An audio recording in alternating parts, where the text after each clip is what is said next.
Hello,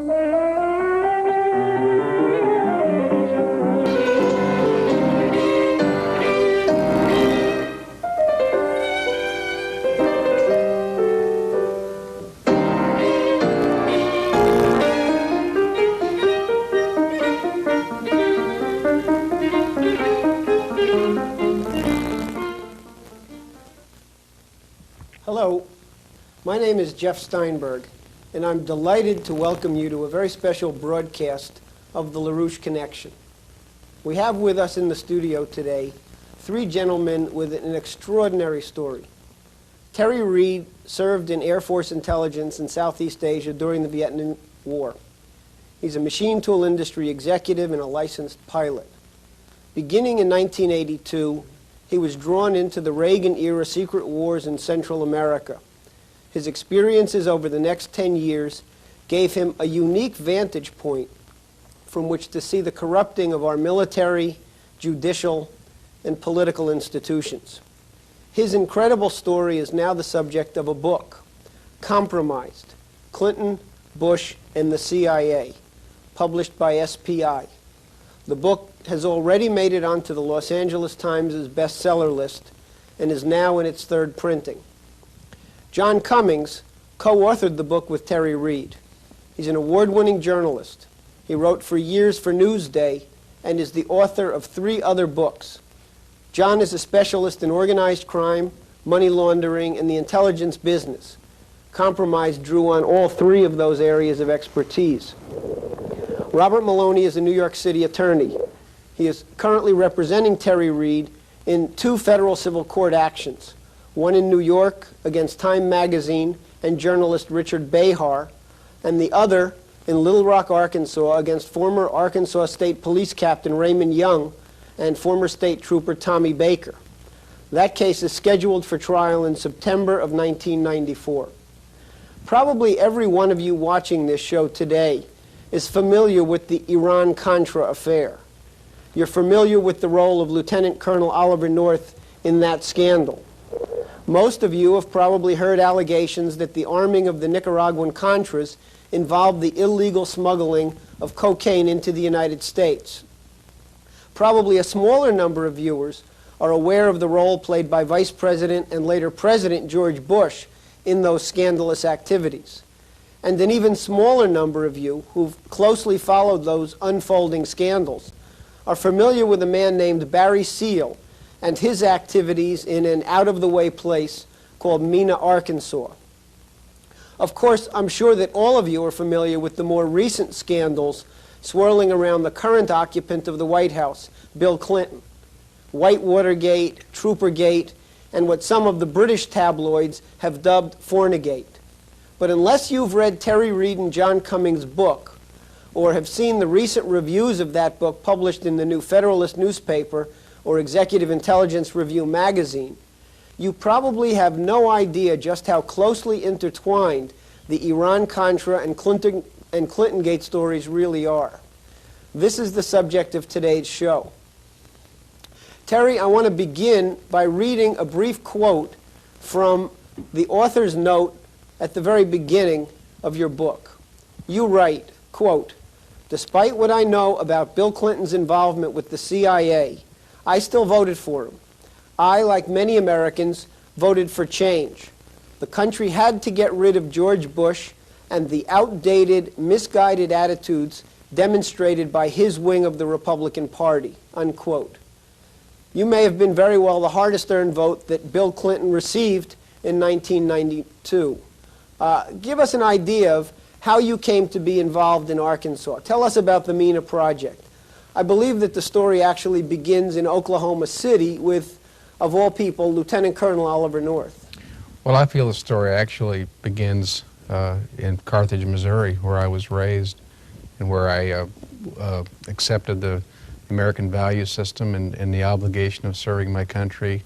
I graduated from high school in 1966, had studied in ROTC throughout high school, and was pretty much in the right age at the right time to get involved in the Vietnam War. Throughout the course of my military intelligence training, and then subsequently at Task Force Alpha in Nakhon Phanom, Thailand, I became deeply ingrained into the deceit involved in the American intelligence gathering efforts, primarily the containment of the Laotian War, the illegal bombing of Laos and Cambodia. In the course of doing that, I came into play with some people who would later surface in Iran-Contra, the Iran-Contra affair, and primarily through the Air America connection. But later on, I was put into play with some people in Oklahoma City, as you indicated, primarily a CIA agent named John Cathy, a man that at that time professed to be reporting to the National Security Council on matters related to espionage, primarily of Japanese and Hungarian firms who were hell-bent on stealing American defense secrets through the machine tool industry. In the course of that 18-month effort, I got to know Special Agent John Cathy very well. Our views paralleled, and as the book indicates, Special Agent John Cathy later became, as it turned out to be, Lieutenant Colonel Oliver North, working on this National Security Council, not reporting to it. And it was Oliver North, a.k.a. John Cathy, who contacted you and asked you to link up with a man named Barry Seal and become involved in a project in Mena, Arkansas. Is that right? That's right. In late 1983, I was being briefed on an operation that was being set in place in Arkansas. By that time, I'd been working undercover for both the FBI and CIA on the Toshiba scandal. I had penetrated that organization deeply and was reporting back about their efforts to steal American propeller technology as it pertains to quiet-running nuclear submarines. And so I was in a very prime position to be told of an effort to set in place the conduit to bypass the Boland Amendment, which, as you know, was designed to curtail or limit our involvement in Central America. And what was the project in Mena, Nella, Arkansas? What did they have you doing? Well, after I was introduced to Barry Seal, as you indicated, you touched on my licensed pilot credentials. I'm a 3,000-hour plus certified flight instructor, multi-engine and jet rated. I was sent to talk to Seal initially about what qualifications I had that he may need, what expertise he could expect to draw from. Barry already had an aircraft retrofit facility sponsored by the agency or backed by the agency that was operating out of the Mena airport. I initially saw that what I could contribute most effectively beyond my manufacturing expertise was to train Nicaraguan nationals to fly aircraft. Since the Contras had no air force of their own, there was desperate need to have skilled pilots, Contra pilots, to fly their own sorties to not expose American troops to a hostile fire. And this is what was going on up in this sort of out-of-the-way corner of western Arkansas, this training program? Yeah, a little town called Mena, Arkansas, as you indicated, about 100 miles south of Fort Smith, Arkansas, right almost on the state line of Oklahoma and Arkansas. A population 5,000 people with a runway there and aircraft services that will actually rival the Dallas-Fort Worth area. Very out-of-the-way, remote, heavily wooded, mountainous region of the Ouachita mountain chain. And you were recruited to this program by a man you later found out was Lieutenant Colonel Oliver North, and you were, in effect, working with, maybe perhaps even reporting to Barry Seal, who was the sort of manager on the ground of that project. Is that a fair? That's correct. Yeah, Seal. First, one must look at Boland to realize there was no prohibition for civilians to get involved. In fact, if you recall, President Reagan was openly encouraging civilians to support his efforts to keep the Contras alive and intact during times of prohibition of support. And Seal was the primary contractor, as it was explained to me, the civilian that had the contract to do a sundry of services for the agency. I want to actually show a brief segment of a film that was prepared by Barry Seal. Seal was murdered in Louisiana in February of 1986. Assassinated is a better word, I believe. Right, yes. and this film was prepared sometime shortly before his assassination. Could we roll that film now? These two men are federal drug agents. The third man is Baton Rouge pilot and soldier of fortune, Barry Seal. Be very careful with it. Described by some law enforcement officials as one of the biggest arms and drug smugglers in the country. But it was Seal, not the drug agents, who asked us to videotape the meeting. This rendezvous between Barry Seal and agents of the Federal Drug Enforcement Agency took place outside a motel near Miami International Airport. The suspected smuggler wanted us to secretly videotape the meeting for what he called self-protection. I received a sum of $10,000 today in cash and $100 bills. Payment received in payback of a loan that I made to a DEA operative who's working in this covert operation at this time. Barry Seal is an enigma. On one hand, he's been working closely with federal drug agents in Miami and with the Central Intelligence Agency. He is a key witness in one of the most significant drug investigations ever conducted in South Florida. But at the same time, here in his hometown of Baton Rouge, the veteran pilot has been target of an intensive and what he describes unfair investigation. I'm not a drug smuggler. Was Barry Seal telling the truth when he said that he was not a drug trafficker? And basically, after you've said a few things, Terry, maybe John could fill in some details from his own in-depth investigation of the Seal. Well, let me answer that, Jeff, by saying in the world of covert and black operations, things are very seldom what they appear to be. I certainly never saw Seal haul dope, be associated with dope, or anything of that regard. Or that nature. Certainly his profile or his cover was that of a drug runner. That was generated by the agency to allow him to commingle with the Medellin cartel in Central America. And it's my belief, and I stated in the book, my book Compromise, that profile, that false profile, was what was used to label him as a nefarious person, and it's what led to his death. Don, any? Well, I was following Barry Seal's trail when I found Terry back in 1990. It began with my trying to find a connection in all of this between the CIA and drug trafficking. And in the beginning, of course, I believed Barry Seal was purely and simply a drug trafficker. But as a result of some things I had written about what the CIA had done in Florida, I was contacted by a member of the Louisiana State Police, who one night in the French Quarter we sat and he talked about how when they were investigating Barry, and Barry by this time was dead, had been assassinated, every time they really tried to home in on Barry, there always seemed to be something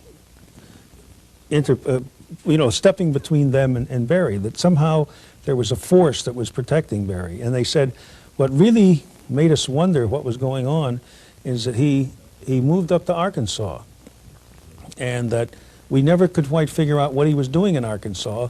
It was obvious that it didn't have much to do with drugs as far as we could tell. So on to Arkansas I went, and it was then when I was in Arkansas that I began to see the telltale signs of a clandestine operation. And if you know what to look for, if you had seen what I saw in Florida, they were easy to find.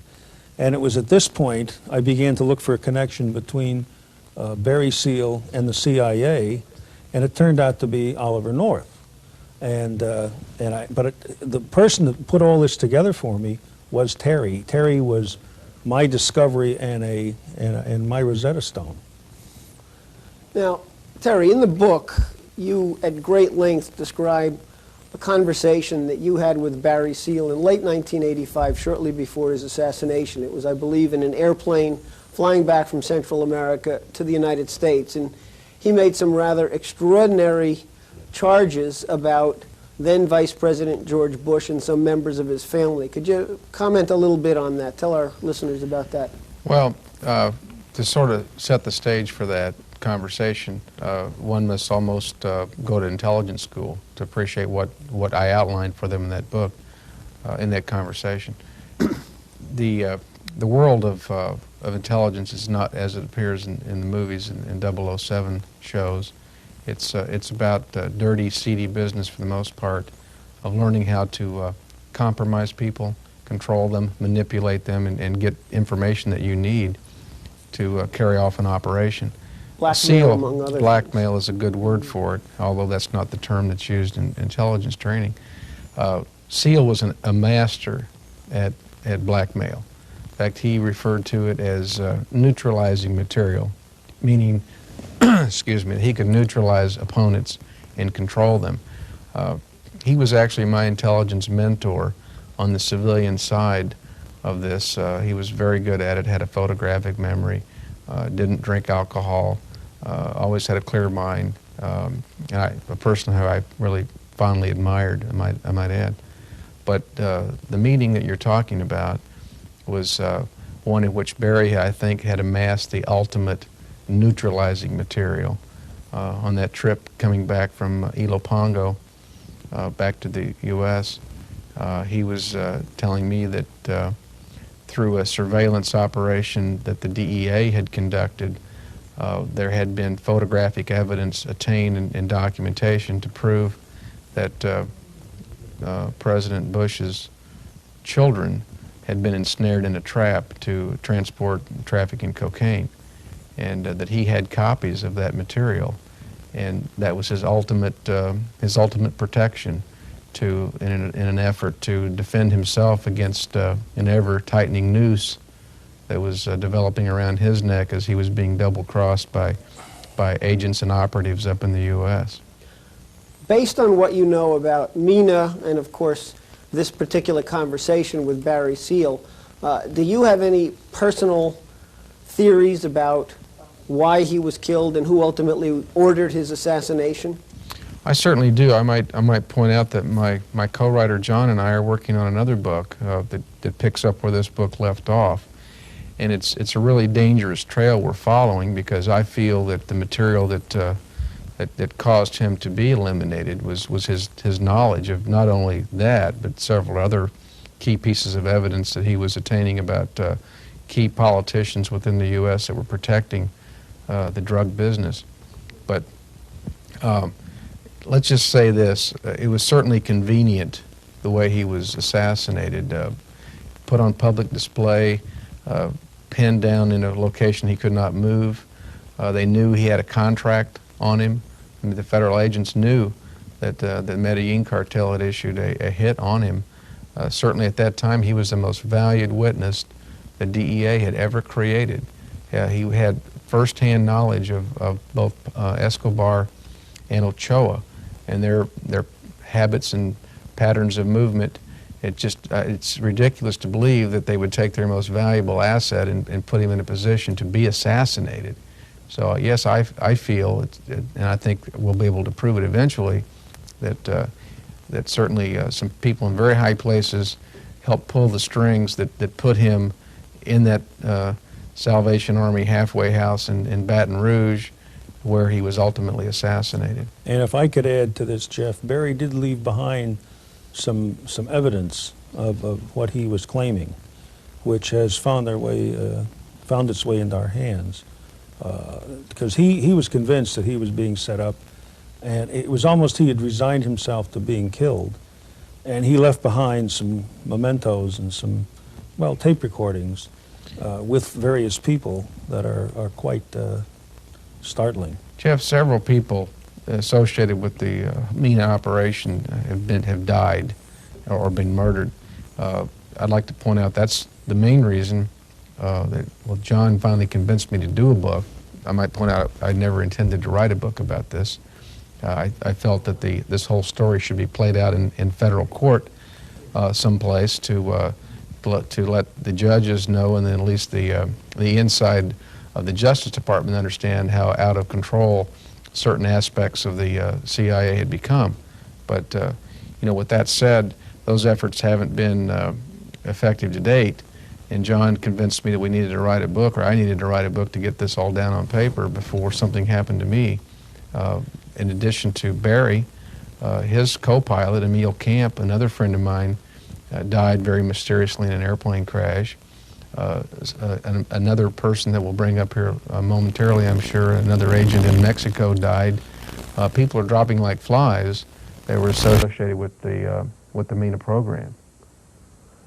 In the book, you, of course, talk about John Caffey, who you yourself only discovered later was actually Oliver North. There were some other people whose names came up in the book who were initially known to you by pseudonyms, intelligence community cover names. I'd like to have both of you say a little bit about some of those other people. Let's just start with somebody who obviously was a very pivotal player in the operation in Mena at the point that it was shut down there and relocated to Mexico. I'm referring to a man who you originally were introduced to as Max Gomez. Who's the real Max Gomez?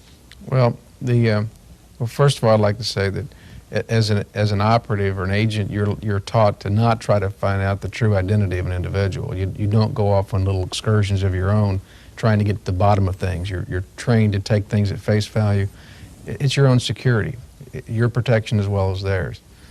With that said, in September of '85, I went to Veracruz, Mexico, and met a man, a Hispanic male, that introduced himself as Max Gomez.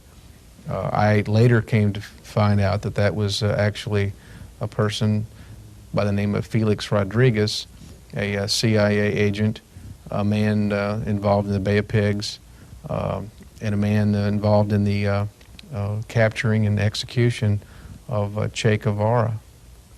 And you actually originally discovered his real name when he showed up on television at the Iran-Contra hearings in the summer of '87, isn't that right? I actually discovered him through a magazine article that surfaced during the Iran-Contra hearings.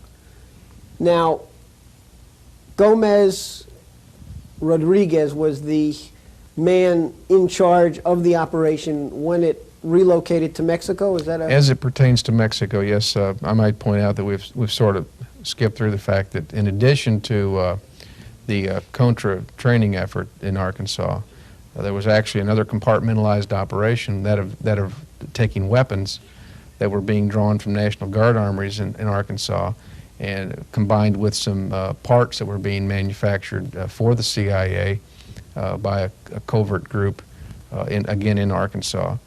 And SEAL was tasked with flying those weapons south. He'd been provided with two C-123K military cargo transport aircraft that he was using to fly weapons south.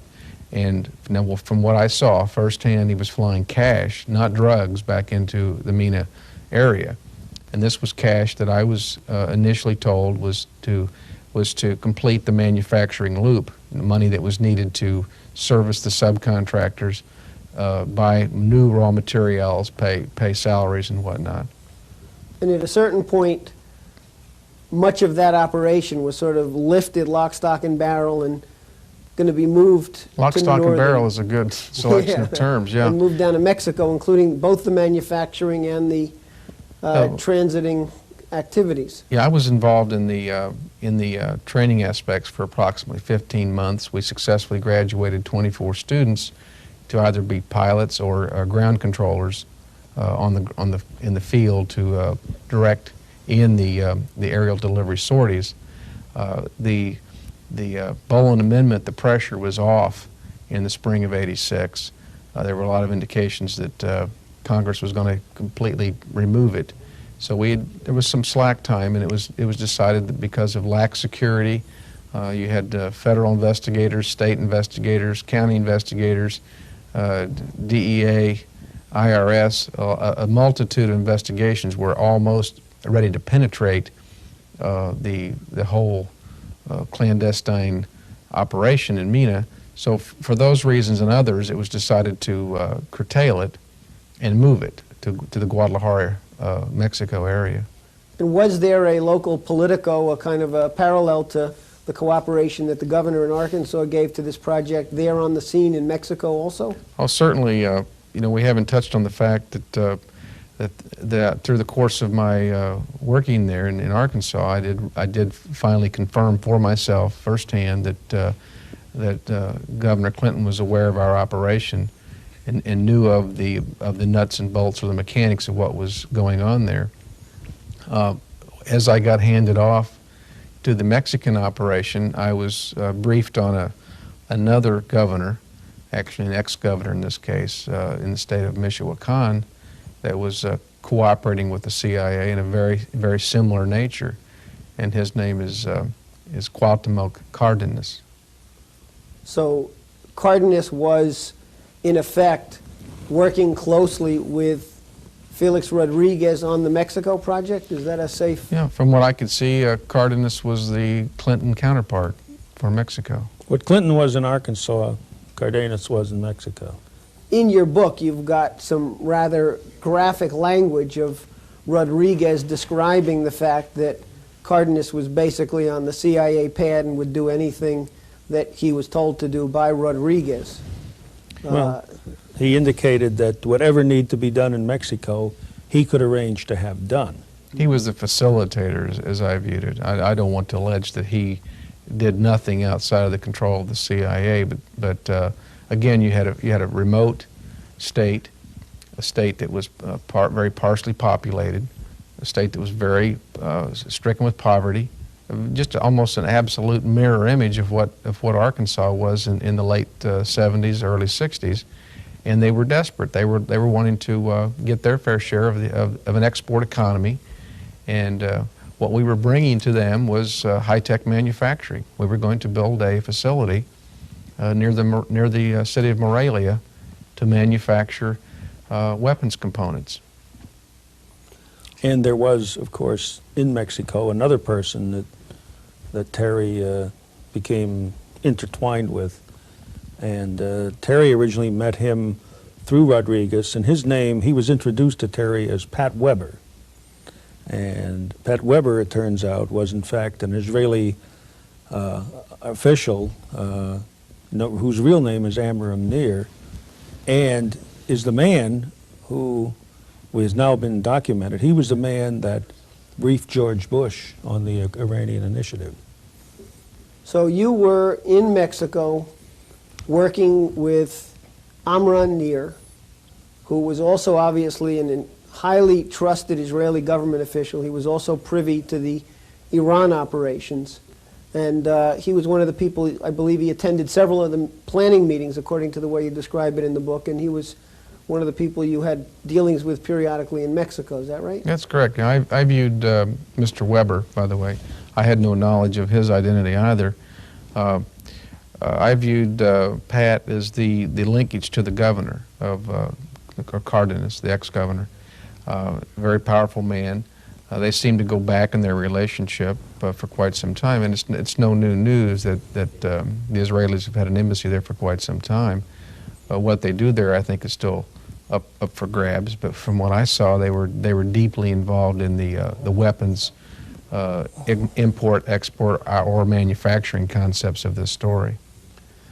So we've already looked at the case of Barry Seal, who is assassinated about 2 months or so after he confides in you that he's got evidence from DEA investigations linking George Bush's sons to the cocaine cartel activities in South America. And if I'm not mistaken, Amram Nir also died a mysterious, violent death. I think it was in the fall of 1988. And is that accurate? That's correct, yeah. Nir allegedly died in an airplane crash near the city of Morelia, right where we were putting in the facility.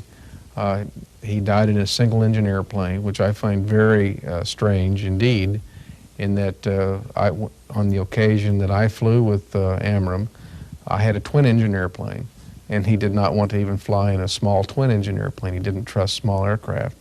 And then I read later that he dies in a single-engine aircraft near Morelia while putting together the sub-element of a mango import-export operation. And I might point out mangoes don't grow at 7,000 feet, which is approximately the elevation of Morelia. And if I remember correctly from the news coverage, the ID that they found at the scene of that crash was in the name Pat Weber, wasn't it? Yeah, he was carrying an American passport. In the name of Pat Weber, yes. Mm-hmm.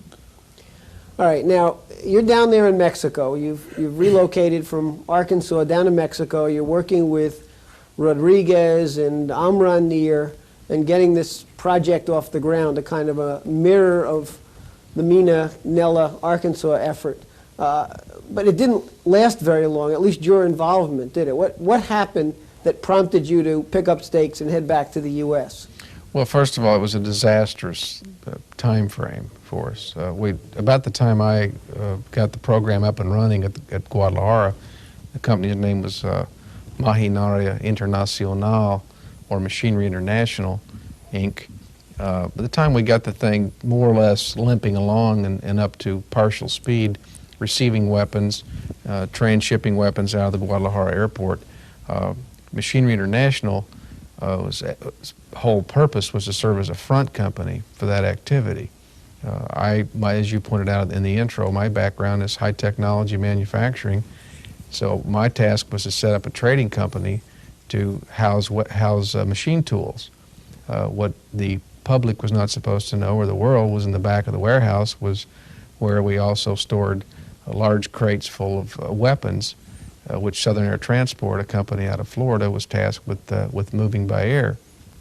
Once we got the thing more or less going, a very catastrophic incident occurred, and that was, of course, October 5th of 1986, when Bill Cooper, my friend from Southeast Asia, was shot down in a C-123K, in fact, the very same plane that Barry Seal had owned, shot down in Managua, and subsequently the whole Iran-Contra affair became exposed, or the label was given to the operation. The crew member most people remember from that flight is Eugene Hassenfuss. He survived, but Mr. Cooper was killed. But throughout the course of my restart-up effort, after we all laid low for a while, wondering if the organization would be penetrated to that level, and if Congress and if the media would discover Mexico. Once it was determined that pretty much had passed over our heads, we cautiously resurrected ourselves, and I started things back up. And in fact, we rapidly expanded into the manufacturing phase at the Morelia airport. But I became highly suspicious throughout the January, February, March of 1987 that my company was being used to ship things north, whereas the mandate of the company was to ship things into Mexico and house them, safeguard them, in fact, some cases recrate things and then ship it on south.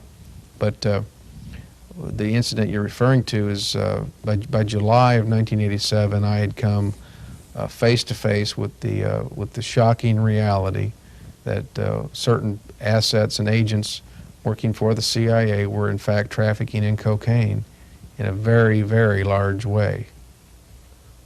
Can you briefly describe how you found that out? Yeah, briefly, I had to go to the airport July 5th to unlock my facility to let an L-100, at the civilian equivalent of a C-130, pick up what is called a Connex container, which is a large aluminum container that looks like a small mobile home size. And inside that container, I discovered cocaine, estimated tons of cocaine stored in weapons boxes that were going north, not south. So you physically eyeballed, I think you actually took a couple of the packages as a kind of an insurance policy, Evidence. the cocaine as it was being delivered to a company that you had set up for the CIA in the name Maquinaria Internacional, under the supervision of Rodriguez and a few other CIA guys on the ground there in Guadalajara. This was their operation, and your company was... My company was to serve strictly as the front. I was to have no, excuse me, no hands-on activity within that element of it. That way I could have deniability built in. But yes, I confirmed firsthand that that's what was going on there, and I confronted my local handler with it, and by late August, it had been determined by them and myself that I wasn't cut out for that operation because of my complaining and my demands that a thorough investigation be conducted. Keep in mind, Jeff, I had 3 small children there at the time. My wife, we were living a very high-profile, legally living on the Mexican economy, but Guadalajara is a very dangerous place. Keep in mind that's the city in which Kiki Camarena, the American DEA agent, was abducted and tortured to death, and I just felt that I was dealing with the peripheral of that whole problem. And besides my concern for the safety of my family and myself, I couldn't live with the hypocrisy of our so-called war on drugs. If that's what was going on, I made it very clear that I didn't want part of it and wanted to divorce myself from it and go back to the States and lead a productive life in the world of manufacturing. Now, you confronted Felix Rodriguez at that time. Did he ever make any attempt to explain away the tons of cocaine or deny that it was there at the warehouse? Or? No, there was no attempt to deny it. It was all out in the open by that point in time. I'd complained to my local handler living in Chapala, Mexico, of it sufficiently. They knew where I was coming from, and I knew where they were coming from, so it was time to part company.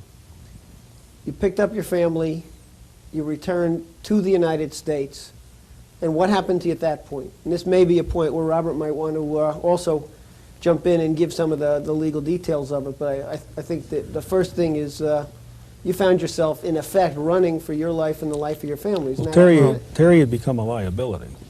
Well, bottom line is, I'd crossed the spreadsheet, as they say in accounting. I was no longer a plus on the spreadsheet, I was a minus. I was no longer an asset, I was a liability, and I got double-crossed.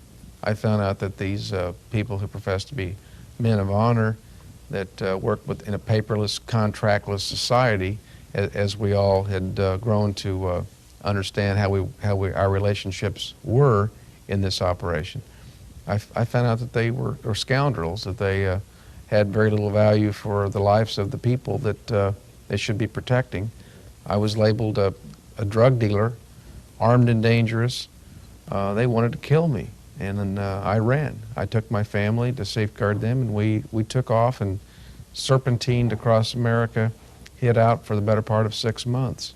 What they did, with the help of Governor Clinton's then chief of security, is they framed him with an indictment that was a travesty of justice. A charge, an indictment from which he was later acquitted by a judge. But as soon as you crossed into the United States from Mexico, word went out that you were an armed and dangerous drug trafficker and that there was, in effect, a dragnet put out for you. Is that? It's called transference in intelligence school, and it's sort of frustrating to be on the receiving end of your own training. You know what's going on, but a technique to dirty one up or distance yourself from something that you're guilty of is to accuse them of exactly what you're guilty of.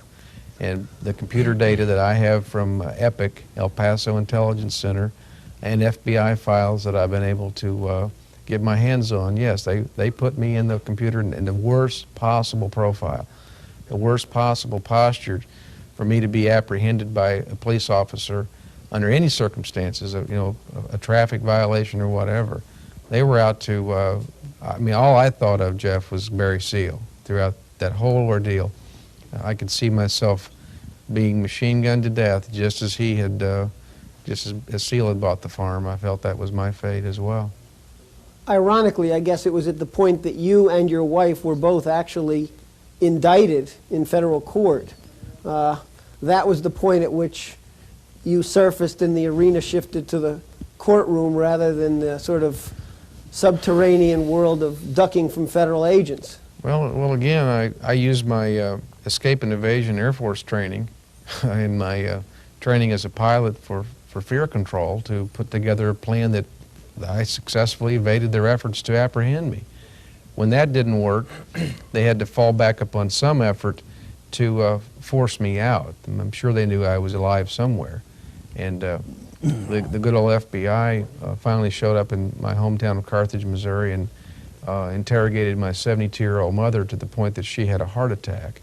And after that occurred, that worked. I had to come forward and hope. It was my hope at the time to surrender without getting shot, and I did so in Wichita, Kansas.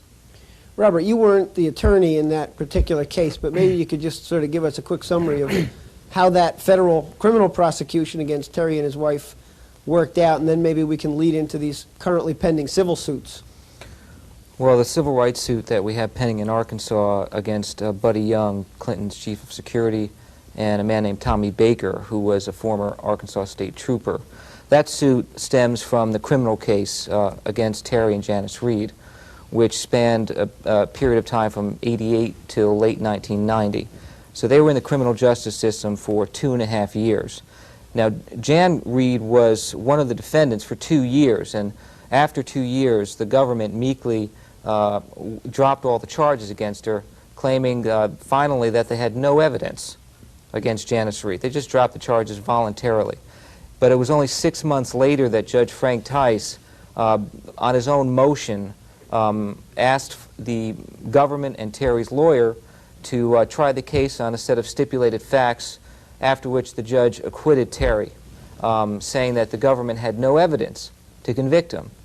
This after 2.5 years of putting Terry and his wife virtually out of commission, literally bankrupting them, and causing an enormous amount of anguish. I got to jump back a second now to one of the other people who you met during the earlier phases of your involvement in the various Arkansas and Mexico operations, who you also only knew at the time by a code name, a man named Robert Johnson. I think it's relevant because of what you later found out about who he was and the role of the Federal Justice Department in stalking you to silence you about what you had discovered in Mexico on the drug aspect of this whole business. Who was Robert Johnson? Well, as it turns out, Robert Johnson is William P. Barr. I knew Robert Johnson as an attorney. He professed to be an attorney working for Southern Air Transport, which was a company that, of course, was a CIA proprietary and contractor down in Miami, Florida. As we transitioned to Mexico, Mr. Johnson was my contact, initially by telephone, to work out the details of how the company would be structured, set up in Mexico, how it would have an impact on Mexican and American law, and was, in essence, for all practical purposes, an attorney. I met him in Arkansas face-to-face in 1986, the spring of '86. But later on, Mr. Johnson turned out to be George Bush's Attorney General. And of course, even prior to his appointment as Attorney General, he held a key position in the Justice Department. Thornburg was Attorney General, but he was one of the chief policy advisors to Thornburg prior to his appointment to that other post. And he was also one of the people you're saying who was an instrumental, code-named player in the entire project here. The one meeting that I attended that he was present, he was introduced as Mr. Casey's emissary. And certainly in the research that John Cummings and I have done in Mr. Barr, we have discovered that, yes, he was. He did work for the CIA at one time. He has a very interesting background. Back to the civil suits. There are 2 cases currently pending, as I understand it. That's one right. in Arkansas and one in New York. The Arkansas case is a civil rights case against Buddy Young and Tommy Baker, stemming from the criminal case. We're intending to prove that they conspired to violate the constitutional rights of Terry Reed and Janice Reed by, among other things, perjuring themselves in federal court during the Wichita criminal case, manufacturing a crime, to put it simply, against Terry Reed, one which the government simply could not prove because they had no evidence, based upon an illegal search warrant which Buddy Young obtained through false testimony, claiming that Tommy Baker had found Terry Reed's plane 4 years before that. Terry's plane had been stolen. He reported it to the insurance company, collected the insurance money, paid off the mortgage with almost every cent of this money, and walked away with literally nothing. The plane that they allegedly found, there was no evidence that was actually in the hangar that Terry had been renting. We later found out through our discovery efforts, we got an FBI memorandum that showed that the plane was found in a barn 2 weeks before the search warrant was ever issued. So that and a number of other bits of evidence we've uncovered over the last 2 years show that this was a setup, plain and simple, by Buddy Young, who, by the way, in the 10 years he had been serving as Chief of Security for Clinton, hadn't conducted a field investigation.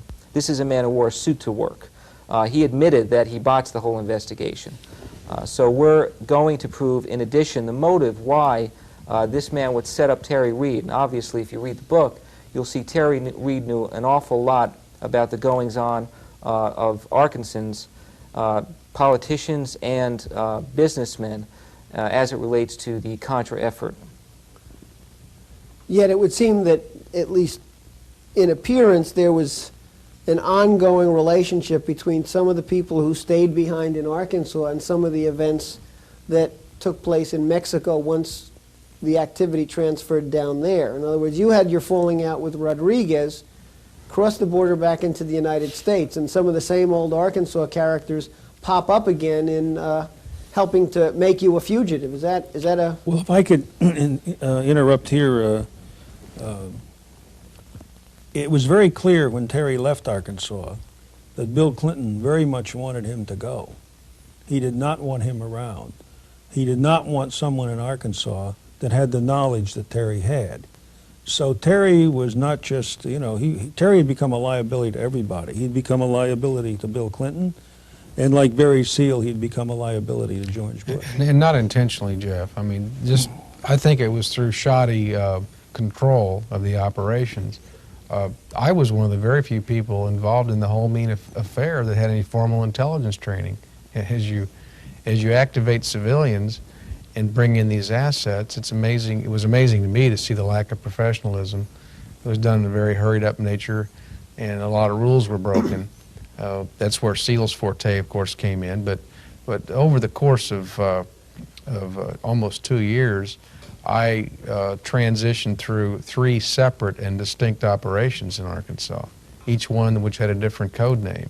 So I was allowed to commingle, so to speak, throughout the whole chain of command, and that's not normally allowed in an operation of any type. So I just wanted to point out that I wasn't out writing down names and attempting to Sure. compromise anyone myself.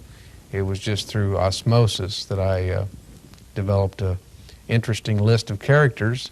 The list of characters, in fact, is in the front page of that book.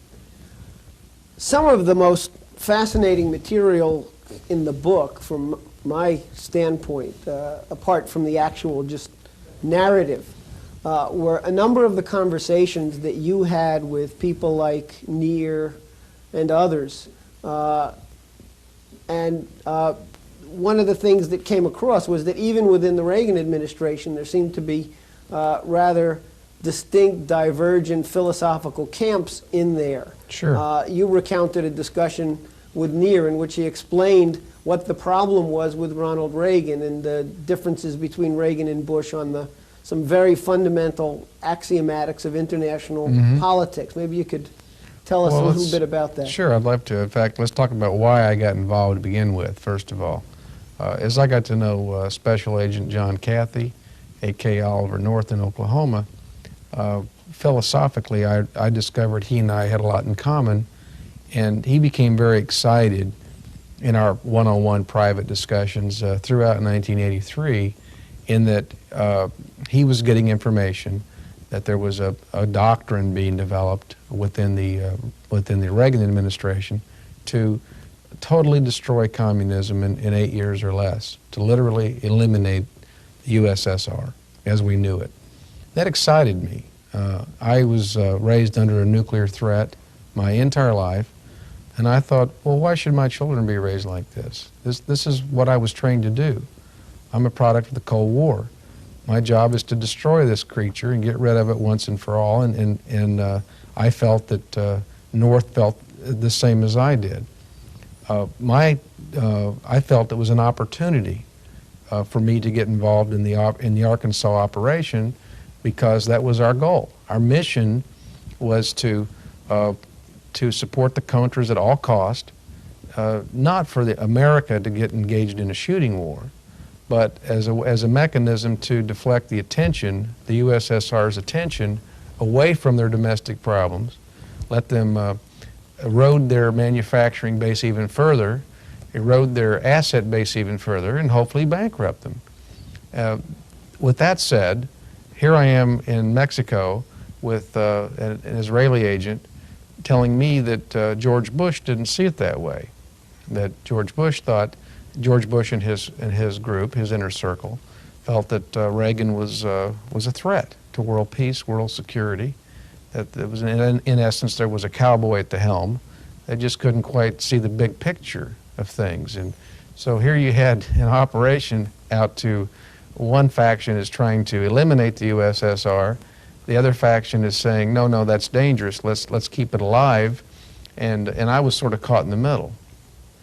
You point out also in the book that one of the things that originally attracted some of these CIA characters to you was the fact that you had business dealings with people who they either knew or suspected to be KGB agents, and that there was this sort of fascination on the part of the CIA with the opportunity to, in effect, get in bed with the enemy. Maybe you could recount some of the anecdotes from the book, because I think they're rather fascinating. Well, again, I think what you're dealing with was the effort to reach out to foreign governments and establish lines of communication through agents, to let the agents interface and become more or less the emissaries of those governments as the Cold War was deteriorating. It was an experiment, I think, was what was going on in Mexico. I certainly had worked with my job in Oklahoma was to monitor KGB agents. That had been part of the operations that thrust myself and North together to begin with. Once you develop those relationships, they don't go away. I rekindled those in Mexico with the encouragement of the CIA and North and Rodriguez, and it was our hopes to put together a multinational, more or less, coalition of people down there to do what is still a little gray in my mind, and as I bring in the book, I attempted to just generate anecdotes for people to see how we interface what we were doing and what we were thinking, not necessarily draw some global conclusion to what we were doing. Robert, we were talking earlier about the various civil suits that are pending and will presumably generate a great deal of more information and interest in this whole story. I understand that the Arkansas case is actually scheduled to go to trial at some point soon? September of '94, we have a firm trial date, and we expect it should be about a month long. And what about the second case up in New York? The second case was a defamation action against Time magazine and reporter Richard Behar concerning an article Behar wrote during the presidential campaign in 1992, published in April. That article was supposedly to be about the Mena controversy, which had been in the press locally in Arkansas for years before then. What happened was Richard Behar was under some pressure to, in essence, do a hatchet job on Mena, and the way he did it was set Terry Reid up as the straw man and proceed to knock him down. One 30-year intelligence veteran that I've spoken to about this article said this looked like a disinformation piece. At that time, Clinton had just escaped being blown out of the race through the Jennifer Flowers scandal. He overcame that on 60 Minutes. But within a month, the Mena scandal was something that reporters in Little Rock were beginning to become interested in. The Nation magazine had done a series on it. It hadn't received any national attention by that point. Time magazine stepped in and did a piece which literally blew it out of the water. There are just a number of cleverly drafted defamatory statements and innuendos in that article. We filed a $40 million lawsuit against Time magazine. And that case presumably will also be finding its way through the court system up in New York over the course of this next 6-8 month period or so, I would assume. That's right. We are hoping to start our discovery depositions and whatnot of the reporters, editors and writers, and find out who is behind this article. We have enough evidence right now to show that there was malice intended and that Richard Behar knew, had a high likelihood he knew that what he wrote was simply false. What he said, in essence, was Mena did not happen, and it was a figment of Terry Reid's imagination. But at the time, he had literally a ton of evidence from federal and state investigators and prosecutors and Congressman Alexander in Arkansas, showing that not only did Mena operation take place, but there was a cover-up at both the federal and state levels, including from the governor himself. Now, as people are generally aware, there are a number of newspapers, quite a few numbers of members of Congress from the Republican side of the aisle who have been looking for any and every excuse to stand up and attack President Clinton. It is very striking, the silence on the part of these people, the Bob Doles, the Al D'Amatos, the Jim Leaches, when it comes to the question of Mena. Any thoughts on why that is the case? Well, I would like to say that, to me, the subject of this book is not, you know, I mean, it isn't just George Bush and Bill Clinton. What this book is about is government duplicity and political hypocrisy, and those two things don't wear party labels. We've got an incredible story here.